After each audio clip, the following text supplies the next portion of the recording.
Question SSC CGL 2024 ചോദിച്ചൊരു question ആണ്. പിന്നെ നമ്മൾ ഏത് ക്വസ്റ്റ്യൻ ആണെങ്കിലും തന്നെ നമ്മൾ എങ്ങനെ ചെയ്യുന്നു എന്നാരും ചോദിക്കാൻ വരുന്നില്ല. മീൻസ് നമ്മുടെ എക്സാം ഒബ്ജക്റ്റീവ് എക്സാം ആണെന്ന് നിങ്ങൾക്കറിയാം. ഫൈനൽ ആൻസറിന് മാത്രമേ എന്തുള്ളൂ, വാല്യൂ ഉള്ളൂ. അപ്പോൾ നമ്മുടെ ചെറിയ ക്ലാസ്സിൽ ഒരു സ്റ്റെപ്പ്, രണ്ട് സ്റ്റെപ്പ്, ആദ്യത്തെ സ്റ്റെപ്പിന് 2 മാർക്ക്, രണ്ടാമത്തെ സ്റ്റെപ്പിന് 2 മാർക്ക്, അങ്ങനൊരു പരിപാടി ഇവിടെ ഇല്ല. നിങ്ങൾ എങ്ങനെ ചെയ്തു എന്നാരും ചോദിക്കാൻ വരത്തില്ല. ഓക്കെ. പിന്നെ ഈ ക്വസ്റ്റ്യൻ മാത്രമല്ല, ഞാൻ ചെയ്തിട്ടുള്ള ഏത് ക്വസ്റ്റ്യൻ ആണെങ്കിലും അതാണ് ആ ക്വസ്റ്റ്യൻ്റെ ഷോർട്ട് കട്ട് എന്ന് ഞാൻ പറയുന്നില്ല. ഓക്കെ, ഞാൻ എവിടെയും പറയുന്നില്ല അതാണ് ഷോർട്ട് കട്ട് എന്ന്. ക്വസ്റ്റ്യൻ ഇങ്ങനെയും ചെയ്യാം എന്നേ ഞാൻ പറയുന്നുള്ളൂ. ഓക്കെ, നമുക്ക് ഈ ഒരു രീതിക്കും ചെയ്യാം. ഓക്കെ, അപ്പം ഞാൻ ചെയ്ത് നോക്കിയപ്പോൾ ഈ ഒരു രീതിക്ക് ചെയ്ത് നോക്കിയാൽ കൊള്ളാം എന്ന് തോന്നി.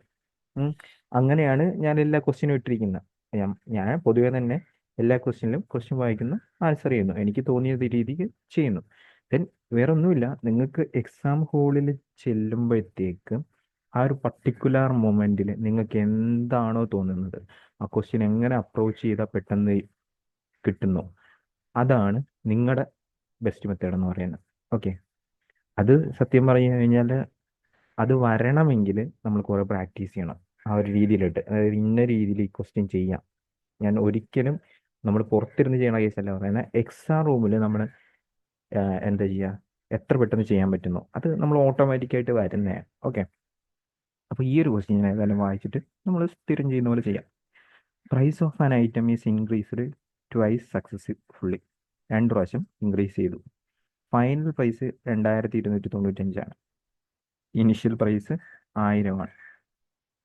The percentage of increment in second time was twice the percentage of increment in first time.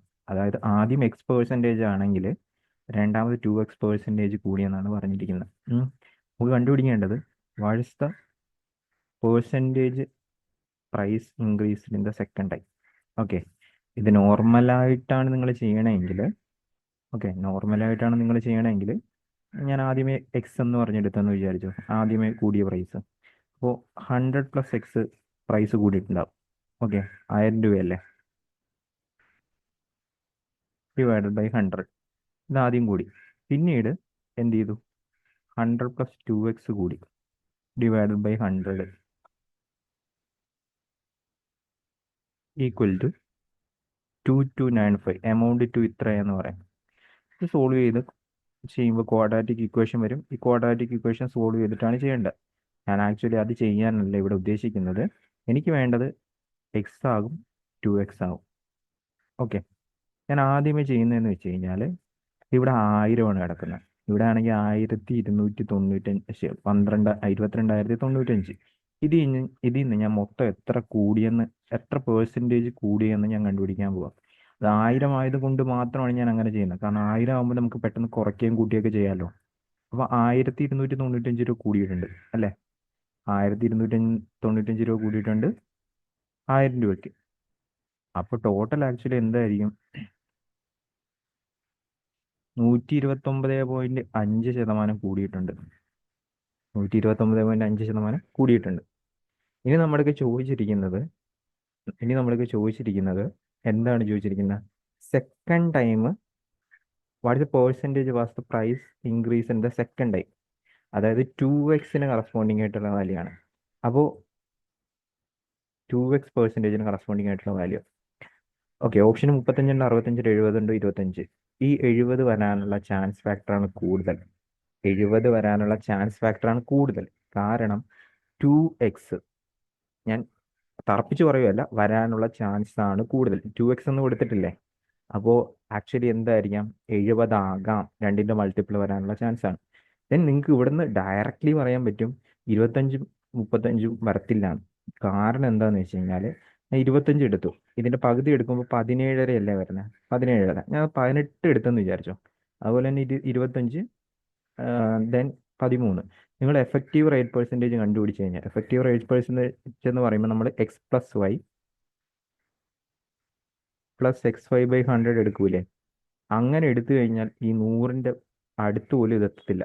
So അപ്പോൾ ഈ 2 ഓപ്ഷൻ നമുക്ക് എലിമിനേറ്റ് ചെയ്യാം. ഇനി ബാക്കി രണ്ടെണ്ണമുള്ള 70, 65. അതിൽ തന്നെ ഞാൻ 70 ആദ്യം എടുക്കുന്നത്. 70 എടുത്തിട്ട് എഫക്റ്റീവ് റേറ്റ് പെർസെൻറ്റേജ് കണ്ടുപിടിക്കുമ്പോഴത്തേക്കും 70 എടുത്തിട്ട് എഫക്റ്റീവ് റേറ്റ് പെർസെൻറ്റേജ് കണ്ടുപിടിക്കുമ്പോഴത്തേക്കും 129.5% കിട്ടിയ അതാണ് നമ്മുടെ ആൻസർ.